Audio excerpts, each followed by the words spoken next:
नमस्कार दोस्तों, आप सभी का स्वागत है आपका अपने YouTube channel new Gurukul academy पर। हम लोगों ने अभी तक RO का हिंदी का फुल टेस्ट 2 कंप्लीट किया है और ये जो है ध्येय IAS का टेस्ट नंबर 2 है और हिंदी का सेक्शन है, इसको हम सॉल्व करेंगे। तो इसमें जो है 60 क्वेश्चन रहने वाले हैं टोटल। यहाँ पे 60 क्वेश्चन जो है हिंदी के रहने वाले हैं, ठीक है। तो इसको हम लोग सॉल्व करेंगे एक एक करके और उसका जो है विश्लेषण भी करेंगे। तो चलिए शुरू करते हैं। यहाँ पे देख लेते हैं, कुछ ये इंस्ट्रक्शंस दिया हुआ है, इसको आप लोग पढ़ लीजिएगा। 60 प्रश्न है, प्रत्येक प्रश्न 4 वैकल्पिक उत्तर के साथ हैं, जिसमें से सिर्फ एक उत्तर सही है और ये सब OMR शीट के बारे में दिया हुआ है। तो चलिए हम शुरू करते हैं हम लोग। तो निम्नलिखित विलोम युग्मों में से कौन सा एक सही सुमेलित नहीं है? क्षर, अक्षर, सुलभ, दुर्लभ, पूर्ण, संपूर्ण और याचक का दाता। तो इसका जो राइट आंसर होगा ये पूर्ण हो जाएगा, क्योंकि जो पूर्ण होता है यहाँ पे, ये संपूर्ण का जो विलोम होगा वो क्या होता है? वो होता है अपूर्ण। संपूर्ण का होता है अपूर्ण। इस हिसाब से क्या होगा? ये वाला आपका राइट आंसर होगा, क्योंकि ये जो है क्या है, ये सही सुमेलित नहीं है। दूसरा है प्रीति का सही विलोम है। तो ऑप्शन ए है घृणा, बी है संप्रीति, सी है अनुप्रीति और डी है द्वेष। तो इसका जो राइट आंसर होगा द्वेष होगा। जो द्वेष होता है वो प्रीति का क्या है? विलोम है। और अगर यहीं पे लिखा होता प्रेम तब फिर हो जाता है इसका घृणा, ठीक है। नेक्स्ट है शब्द गृहीत किसका विलोम है? तो ये क्या है? ए है समर्पित, बी है अर्पित, डी त्याज्य और डी जो है अपेक्षित। तो यहाँ पे लिखा हुआ गृहीत, तो गृहीत का मतलब क्या होगा? स्वीकार करना। और अर्पित, तो इसका जो राइट आंसर होगा ये हो जाएगा आपका अर्पित का, यानी कि 3 नंबर में क्या होगा? बी होगा। और अगर यहीं पे हम बात करें कि ग्राह्य लिखा होता, ऐसे होता, तब इसका हो जाता त्याज्य। क्या होता? तब ये सी वाला ऑप्शन होता, ठीक है। अगला क्वेश्चन कह रहा है कि निम्नलिखित युग्मों में से कौन सा सुमेलित नहीं है? ए है यवन, बी वक्र ऋजु, सी का सूर असुर और डी का है श्रव्य और दृश्य। तो यहाँ पे आपका 4 नंबर जो कह रहा है कि सही विलोम नहीं। तो जो सूर होता है, सूर का जो विलोम होता है उसको बोलते हैं भीरू। क्या बोलते हैं? उसको भीरू बोलते हैं। ये आपका गलत है। इसका मतलब इसका राइट आंसर क्या होगा? सी होगा, कि जो सूर है उसका यहाँ पे सही से सुमेलन नहीं किया गया है। सूर का जो विलोम होगा भीरू होगा। 5 नंबर है, निम्नलिखित विलोम युग्मों में से कौन सा एक सही है? ए है ईप्सित अभीप्सित, बी है उद्घाटन का अंत, सी है आगमन का प्रस्थान और डी है अवर का द्विवर। तो 5 में देखिए, 5 में कह रहा है कि कौन सा सही सुमेलित है? तो यहाँ पे आगमन का क्या होगा? प्रस्थान। कोई आगमन का प्रस्थान। देखो ईप्सित का क्या होता है? अनिप्सित होता है। ईप्सित का अनिप्सित हो जाएगा। उद्घाटन की बात करें तो उद्घाटन का होगा समापन। कोई चीज़ शुरू की जा रही है या फिर जब उसका विपरीत कहेंगे तो हो जाएगा समापन। अवर का हो जाएगा प्रवर। अवर का प्रवर होगा।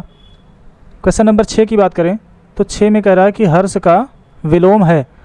ए है सहर्ष, बी है विषाद, सी है सुहर्ष, डी है निहर्ष। तो इसका राइट आंसर क्या होगा? राइट आंसर हो जाएगा विषाद। हर्ष का जो विलोम होता है वो विषाद होता है।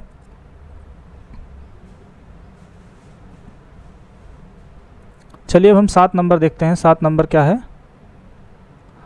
प्रतिपन्न शब्द किसका विलोम है? ए है प्रत्यक्ष, बी है परोक्ष, सी है गौण और डी है प्रच्छन्न। तो आपका जो 7 नंबर है, तो कह रहा है कि प्रच्छन्न शब्द किसका विलोम है? तो ये जो हो जाएगा आपका डी। क्या होगा? डी। जो प्रतिपन्न है वो प्रच्छन्न का विलोम शब्द है। यहाँ पे ये जो दिख रहा है प्रतिपन्न, ये किसका? प्रच्छन्न का विलोम शब्द है। वहीं पे अगर हम प्रत्यक्ष की बात करें तो जो प्रत्यक्ष होता है उसका जो विलोम होता है वो परोक्ष होता है। परोक्ष या फिर अप्रत्यक्ष, ठीक है। गौड़ की बात करें तो गौड़ का होता है प्राथमिक, ठीक है। 8 नंबर है सरल का विलोम। ऑप्शन ए है कुटिल, बी है कठिन, सी है वक्र और डी है सभी। तो यहाँ पे राइट आंसर क्या हो जाएगा? ये डी हो जाएगा। हम रेखा की बात करें तो ये सरल रेखा, और अगर यहीं पे ऐसे ये गई तो ये वक्र रेखा। सरल मतलब सिंपल और कठिन मतलब हार्ड, यहाँ पे कठिन हो जाएगा सरल और कुटिल। तो इस प्रकार इसका राइट आंसर क्या होगा? डी सभी होगा। निम्नलिखित में से कौन सा एक समास शब्द का विलोम है? 9 नंबर में 9 नंबर कह रहा है कि इसमें जो समास है समास, समास का जो विलोम होगा वो कौन सा शब्द होगा? तो समास का मतलब क्या होता है? जोड़ कर लिखना। और ये क्या हो गया? विग्रह और खंड, उसके बाद व्यास। तो इस प्रकार इसका राइट आंसर क्या होगा? डी हो जाएगा। इसमें उपरोक्त सभी सही है। 11 नंबर में लुभावना का विलोम कौन सा है? ए हो जाएगा सुहावना, बी हो जाएगा डरावना, सी हो जाएगा घिनौना और डी इनमें से कोई नहीं। तो इसका राइट आंसर क्या होगा? सी होगा। लुभावना का जो विलोम होगा वो हो जाएगा आपका घिनौना हो जाएगा। लुभावना का जो विलोम होगा वो घिनौना होगा। 11 नंबर कह रहा निम्नलिखित में से कौन सा एक द्रौपदी का पर्यायवाची नहीं है? निम्नलिखित में से कौन सा एक द्रौपदी का पर्यायवाची नहीं है? ऑप्शन ए है कृष्णा, बी है याज्ञसेनी, सी है सौरंध्री और डी है अभया। तो इसका जो राइट आंसर होगा ये अभया। अभया जो है ये दुर्गा का पर्यायवाची है, बाकी सारे जो है वो द्रौपदी के पर्यायवाची हैं। तो द्रौपदी को जो है कृष्णा के नाम से भी जाना जाता है। कृष्णा, याज्ञसेनी, याज्ञसेनी, पांचाली, सौरंध्री, सौरंध्री, ये सब जो है द्रौपदी के पर्यायवाची हैं। जबकि यहाँ पे अभया जो है ये अभया दुर्गा का पर्यायवाची है। तो इसको आप लोग नोट कर सकते हैं। निम्नलिखित में से कौन सा एक शब्द बलदेव का पर्यायवाची नहीं है? ऑप्शन ए है बलभद्र, बी है रेवती रमण, सी है शेषधर और डी है रोहिणे। तो यहाँ पे जो बलदेव है, बलदेव का पर्यायवाची यहाँ पे शेषधर नहीं होगा, बाकी सारे हैं। शेषधर जो है ये शिव जी का यानी कि शंकर का पर्यायवाची है। ये आपका जो शेषधर है, शेषधर शिव का पर्यायवाची है। यहीं पे अगर हम बात करें तो अगर बलदेव की, तो जो बलदेव है, बलदेव का पर्यायवाची बलभद्र हो जाएगा। बलभद्र, रेवती रमण, अच्युताग्रज,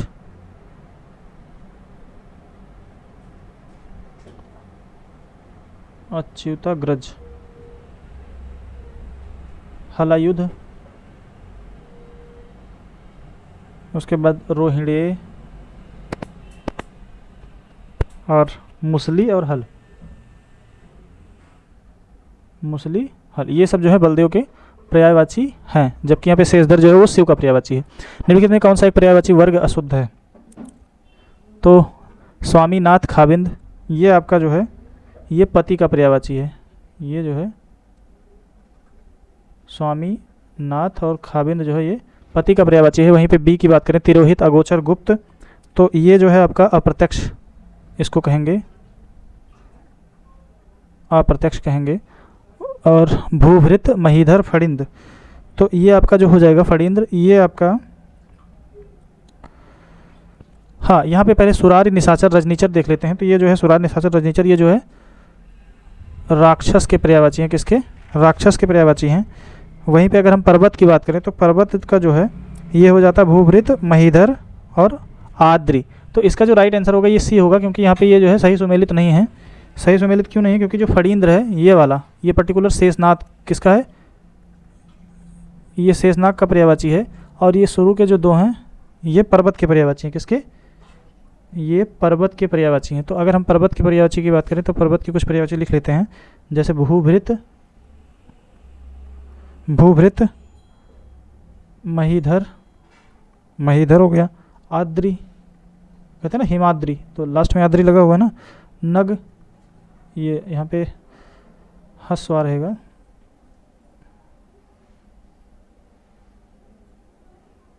ये ऐसे आद्री। ठीक है, तो इसका राइट आंसर सी हो जाएगा। नेक्स्ट है, निम्नलिखित में से कौन सा एक मदिरा का सही पर्यायवाची है? निम्नलिखित में से कौन सा एक सही मदिरा का पर्यायवाची है? तो इसका जो राइट आंसर होगा ये आपका सी हो जाएगा। 14 नंबर में सी, आंसू जो है ये मदिरा का पर्यायवाची है। अब हम मदिरा के कुछ पर्यायवाची की बात करें तो इसको शराब कहा जाता है, हाला, वीरा, अमृता, अमृता, मद, सुरा, वारुणी,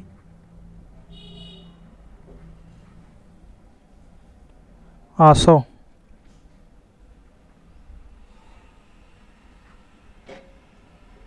ये सब जो है मदिरा के पर्यायवाची हैं।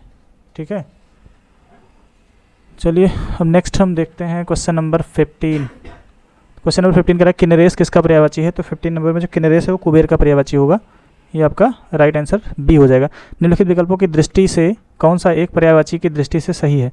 ए है उपसंहार मर्म तत्व संक्षेप, बी है शून्य मसान ज्ञान रिक्त, और सी है कलधौत देव कंपति हाटक, और डी है मंजुल दिलकश सारंग मधुराज। तो 16 नंबर जो है 16 नंबर में आपका ए सही है। यहाँ पे क्या है, उपसंहार है, मर्म है, तत्व है, संक्षेप है, ये सब किसका पर्यायवाची है, सार का। कहते हैं ना सब सार मतलब निचोड़, ये सब जो है बाकी अन्य जो पर्यायवाची हैं ये सब गलत हैं। इनका जो ये यहाँ पे कॉम्बिनेशन है ये गलत है, बाकी जो है ए वाला सही है। 17 नंबर के निम्नलिखित में से कौन सा एक सही सुमेलित नहीं है। ऑप्शन ए हनुमान का होगा वनराजी, बी जो है आंगन वगर, सी जो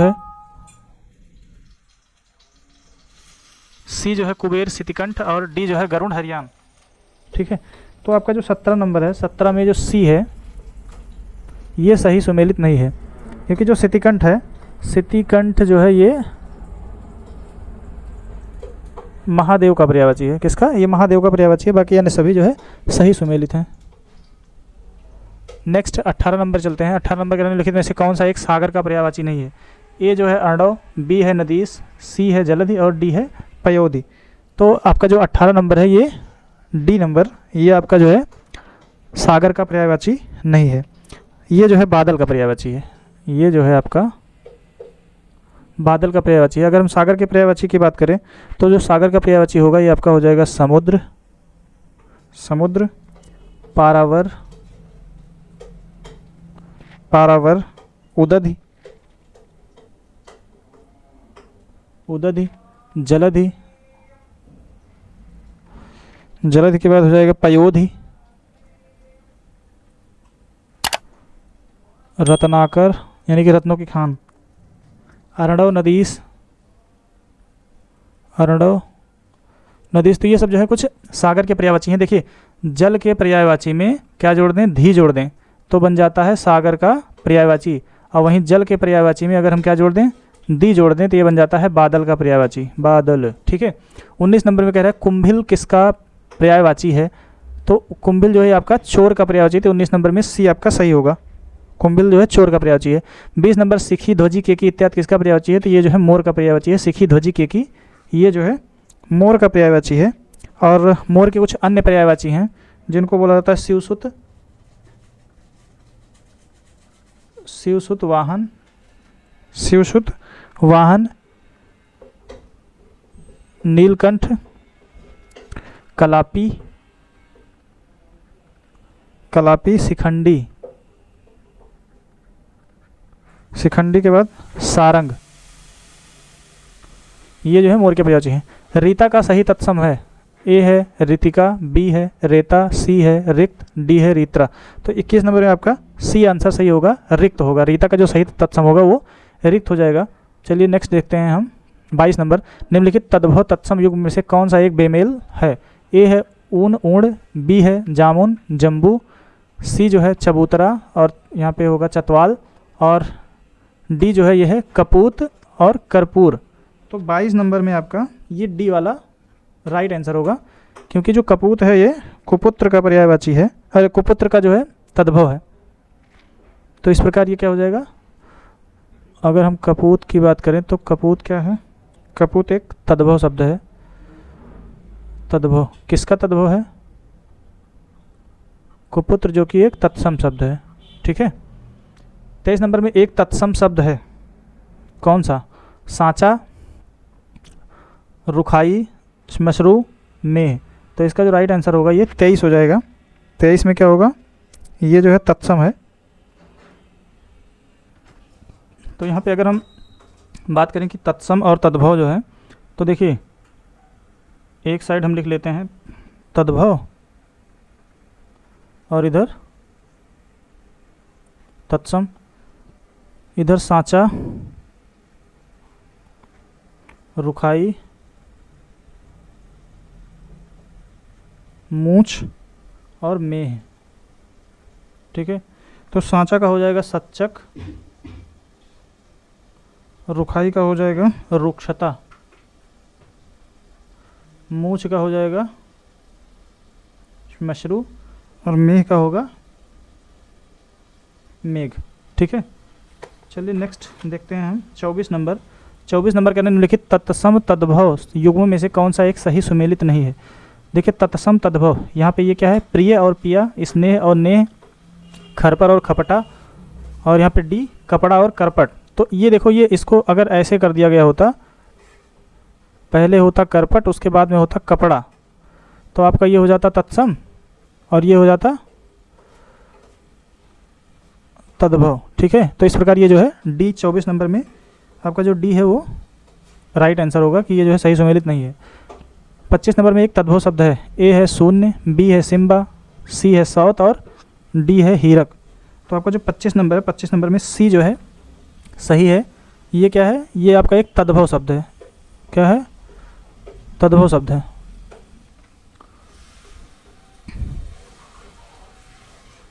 तो यहाँ पे ये सौत जो है ये आपका तद्भव शब्द है। शून्य का होगा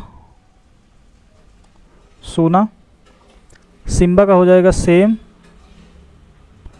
सौत जो है ये आपका तद्भव शब्द है, तो इसका हो जाएगा सपत्नी, सपत्नी, और हीरक का होगा हीरा। ये वाले और ये तीनों तत्सम शब्द हैं, इनके तद्भव सामने दिए हुए हैं, और सपत्नी जो है ये तत्सम शब्द है और सौत इसका तद्भव होगा। 26 निम्नलिखित में से कौन सा एक तत्सम शब्द नहीं है। ए है एला, बी है उज्ज्वल, सी है एकल और डी है गेंद। तो इसका जो राइट आंसर होगा 26 नंबर में ये आपका हो जाएगा गेंद। गेंद जो है एक तद्भव शब्द है। क्या है, तद्भव शब्द है। इसका जो तत्सम होगा वो हो जाएगा आपका कंदुक। गेंद का तत्सम शब्द कंदुक होगा। वहीं पे एला की बात करें तो एला जो है इसका हो जाएगा इलायची। एला जो है इलायची क्या है, इलायची एक तद्भव शब्द है और ये आपका एला तत्सम शब्द है। एकल की बात करें तो एकल जो है आपका ये तत्सम शब्द है, इसका जो तद्भव होगा वो हो जाएगा अकेला। उज्ज्वल की बात करें तो हो जाएगा उजला, उजला। ठीक है, आगे बढ़ते हैं थोड़ा सा।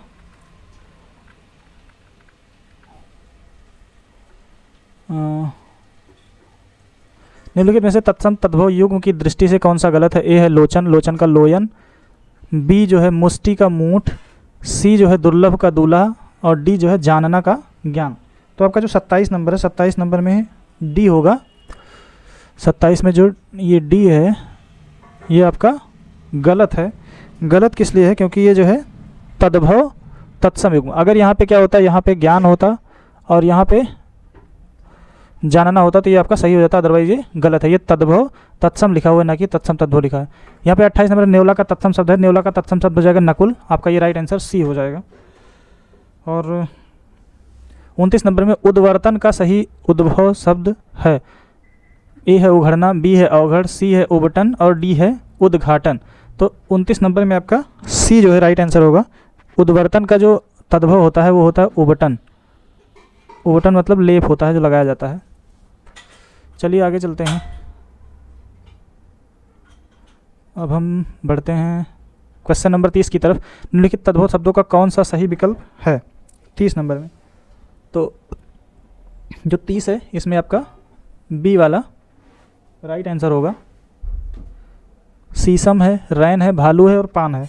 ये क्या है, ये आपका तद्भव शब्द है। शीशम जो है तद्भव शब्द है। अगर शीशम की बात करें तो शीशम का तत्सम जो होता है वो होता है सिनसपा,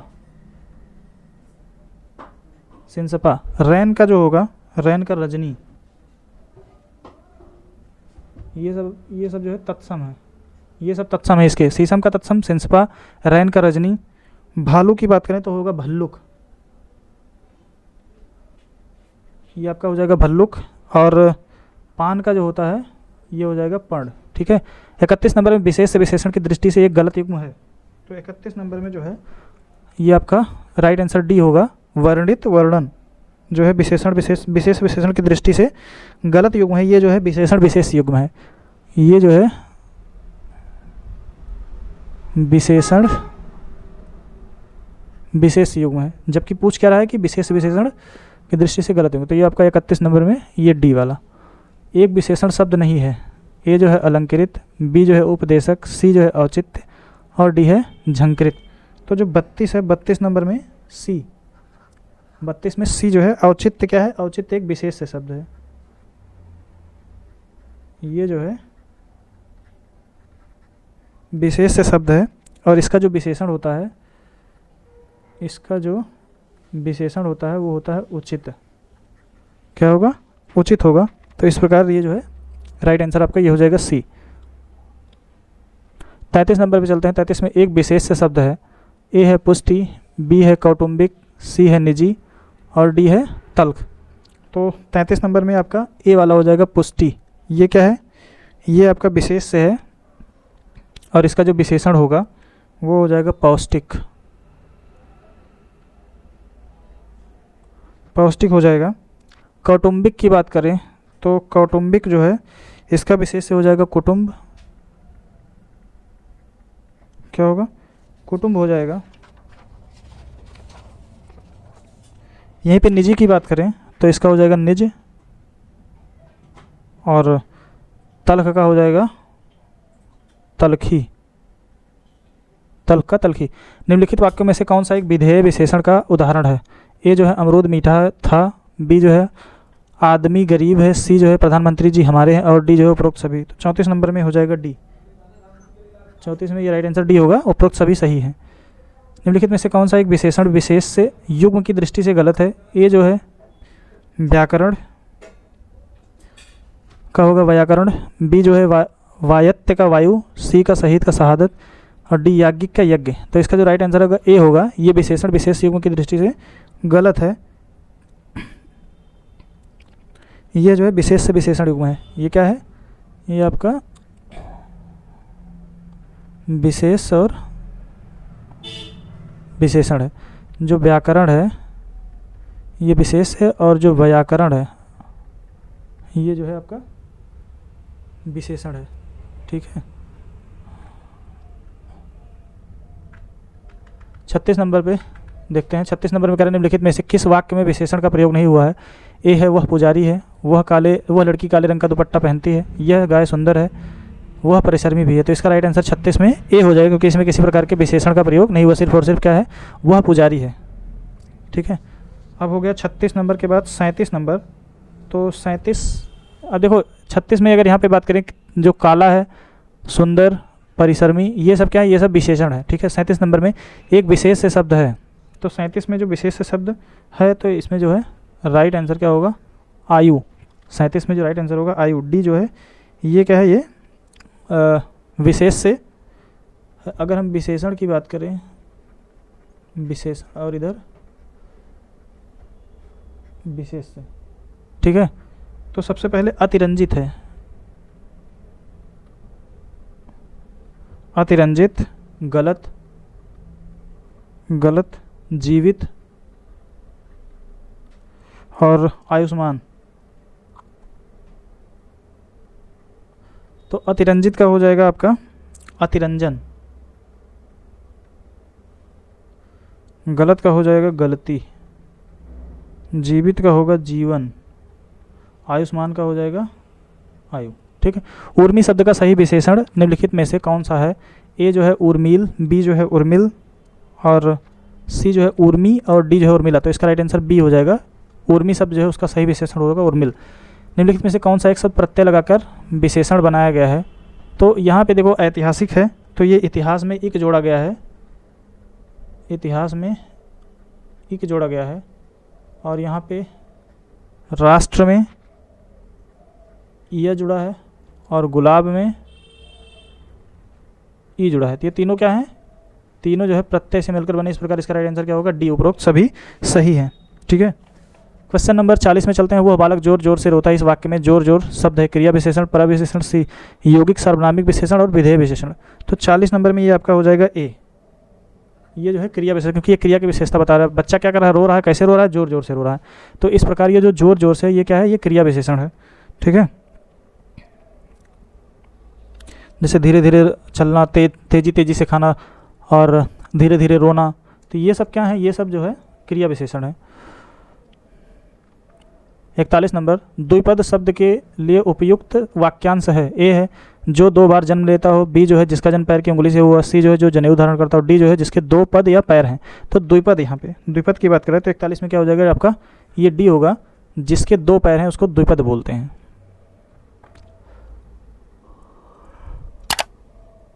अब बात करते हैं 42 नंबर पे।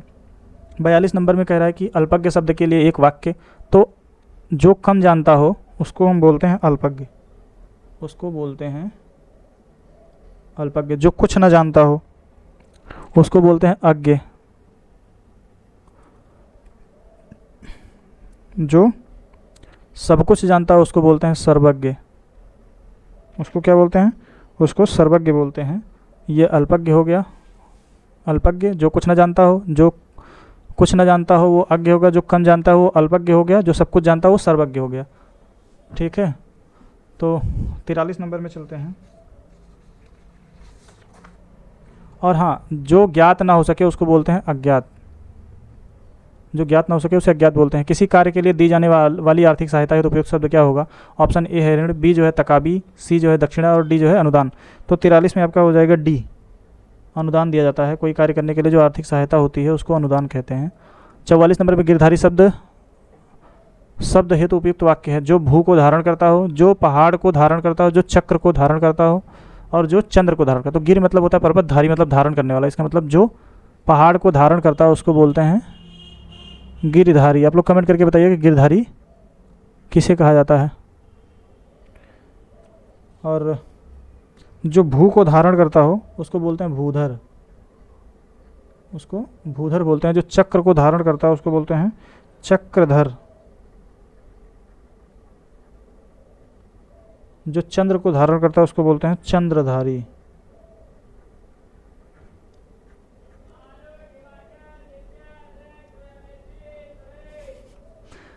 पैंतालीस नंबर में लौट कर आया हुआ वाक्यांश। लौट कर आया हुआ वाक्यांश हेतु उपयुक्त शब्द है। ए जो है आगत, बी जो है प्रत्यागत, सी जो है आवर्तक और डी जो है प्रवासी। तो जो 45 नंबर इसमें बी होगा, लौट कर आया हुआ के लिए प्रत्यागत।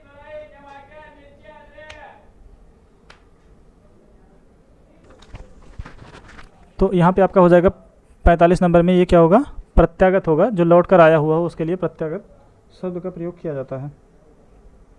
46 नंबर में देखते हैं क्या है। 46 नंबर कह रहा है कि ऐसा बोझ जिसे ढोना कठिन हो के लिए एक शब्द है। दुर्भगा, दुरंगा, दुर्जय, दुर्वाह। तो 46 में आपका हो जाएगा डी। 46 में आपका डी, दुर्वाह। ऐसा बोझ जिसे ढोना कठिन हो उसके लिए एक शब्द प्रयोग किया जाता है दुर्वाह। अगर हम दुर्भगा की बात करें तो जो दुर्भगा है ये क्या, वह स्त्री जिस पर स्वामी का प्रेम ना हो। वह स्त्री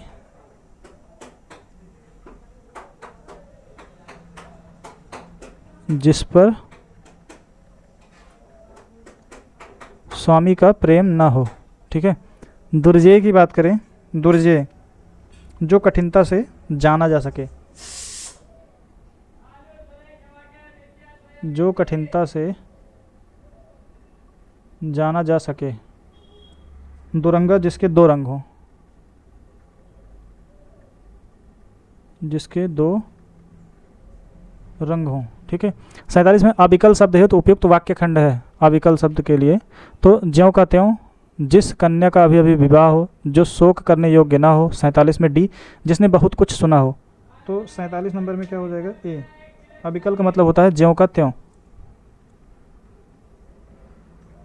ठीक है। 48 में एक निम्नलिखित शब्द तथा उनके संदर्भ में प्रयुक्त वाक्यों के युग्मों में से कौन सा एक सही सुमेलित नहीं है?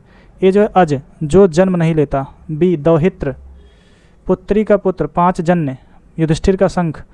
और डी प्रदोष, रात्रि का प्रथम पहर। तो आपका जो 48 है, 48 में क्या हो जाएगा, सी हो जाएगा। जो 5 जन्य हैं, 5 जन्य, इसका मतलब श्री कृष्ण का शंख। ये युधिष्ठिर का नहीं होगा, यहाँ पे श्री कृष्ण का शंख, श्री कृष्ण का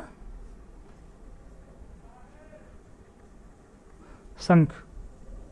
अनंत विजय, ये जो युधिष्ठिर का शंख था इसका नाम था अनंत विजय। चलो भाई 49 नंबर देखते हैं। जो आकाश में विचरण करता हो उसको बोलते हैं नभचर। जो जल और थल दोनों में रहे, जल प्लस स्थल दोनों जगह पर रहे, उसको बोलते हैं उभयचर। सौरमंडल और अंतरिक्ष।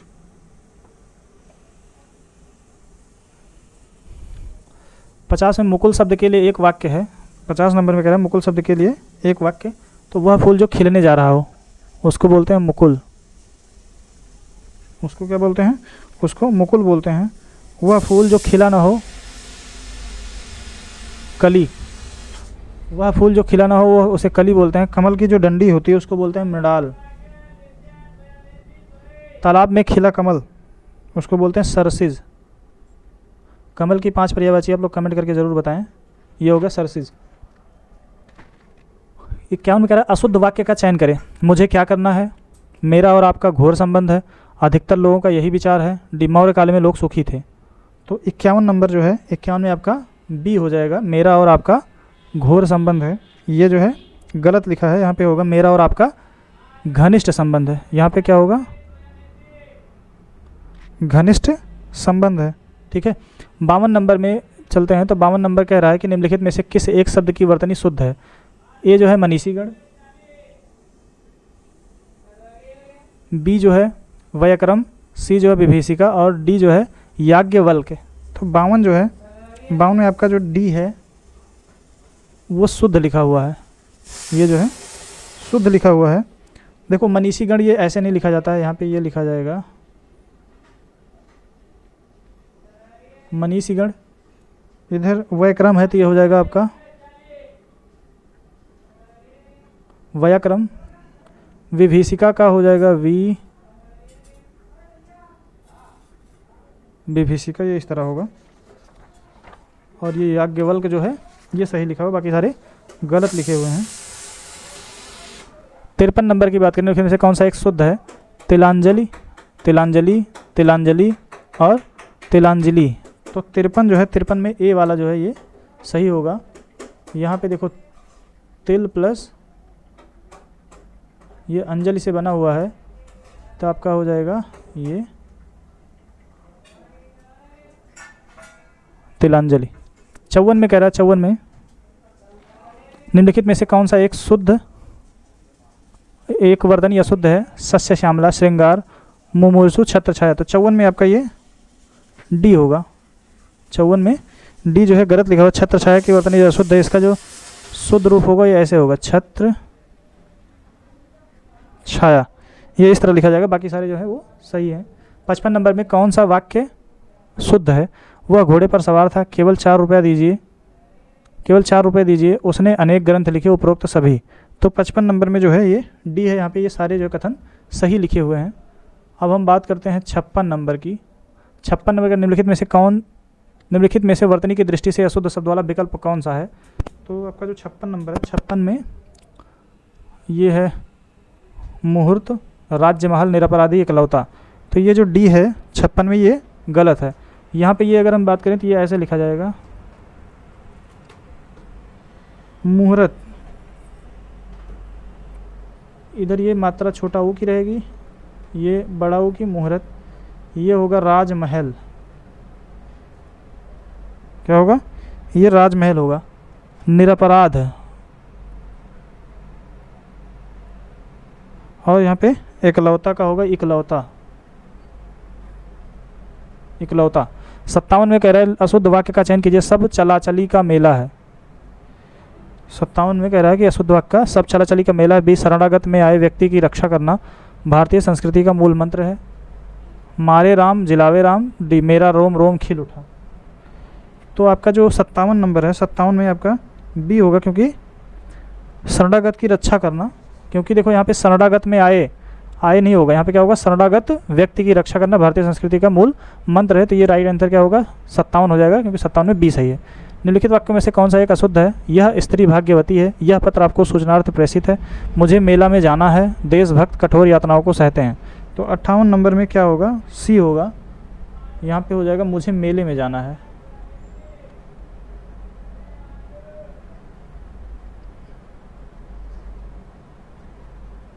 उनसठ में निम्नलिखित में से कौन सा एक शुद्ध है? वह जो है यावत जीवन, यावत जीवन, यावत जीवन, यावत जीवन। तो 59 में जो है आपका ये 59 नंबर में ए वाला ये सही है, बाकी सारे गलत हैं। तो एक बार ऐसे जो थोड़ा सा टफ शब्द दिखें उनको एक बार क्या करना है? खुद से लिख लेना है। एक बार जब लिख लेंगे तो वो जो है दोबारा भूलेगा नहीं। 60 नंबर में कहते हैं निम्नलिखित में से शुद्ध वाक्य का चयन करें। अच्छे कार्य में अनेकों संकट आते हैं, उसकी सौंदर्यता कभी कम ना होगी। वो लड़का शहर से अपने गांव चला गया, राधा ने अपनी सहेली के लिए उपहार दिया है। तो 60 नंबर की बात करें तो 60 में आपका क्या होगा, सी होगा, लड़का शहर से अपने गांव चला गया। यहाँ पे शुद्ध वाक्य का चयन करना है। तो लड़का शहर से अपने गांव चला गया, ये वाला सही है, बाकी सारे गलत हैं। अब देखो अगर हम बात करें तो अच्छे कार्य में अनेक संकट आते हैं, यहाँ पे क्या होगा, ये अनेक खाली लिखेंगे, अनेक संकट आते हैं, उसकी सौंदर्यता कभी कम ना होगी। यहाँ पे उसका सौंदर्य कभी कम ना होगा, क्या होगा, उसका सौंदर्य, यहाँ पे ये ता हटा दो, उसका सौंदर्य कभी यहाँ से ऊपर हटा दो तो कभी कम ना होगा। ठीक है। राधा ने अपनी सहेली के लिए उपहार दिया, राधा ने अपनी सहेली को, ये हटा देना है और ये को कर देना है, को उपहार दिया, तो ये इस प्रकार ये सही हो जाएगा। तो दोस्तों इसमें जो हमने 60 क्वेश्चन अटैम्प्ट किए और उम्मीद करते हैं कि आप लोग एक बार इसको देखिए और जो वाक्य या शब्द कठिन लग रहे हैं उसको एक बार खुद से क्या करना है, लिखना है। हिंदी ऐसे जो है रट के काम नहीं चलेगी, हिंदी को जो है क्या करेंगे, लिखेंगे, जो लिख लेंगे तो वो हमको अच्छे से समझ में आ जाएगी और वर्तनी वगैरह हमारी जो पर्यायवाची है वो सब सही से क्लियर हो जाएगी। तो दोस्तों बस आज के लिए इतना ही, मिलते हैं एक दूसरे वीडियो में, तब तक के लिए धन्यवाद। और हाँ, एक छोटी सी जानकारी देंगे, जो चैनल का नाम है वो पहले था new Gurukul centre of excellence, new Gurukul centre of excellence, but ये जो है चेंज हो गया है, थोड़ा सा टैगिंग की प्रॉब्लम आ रही थी, अभी हो गया न्यू गुरुकुल एकेडमी, NGA। ठीक है। तो बस दोस्तों मिलते हैं एक अगले वीडियो में, तब तक के लिए थैंक यू।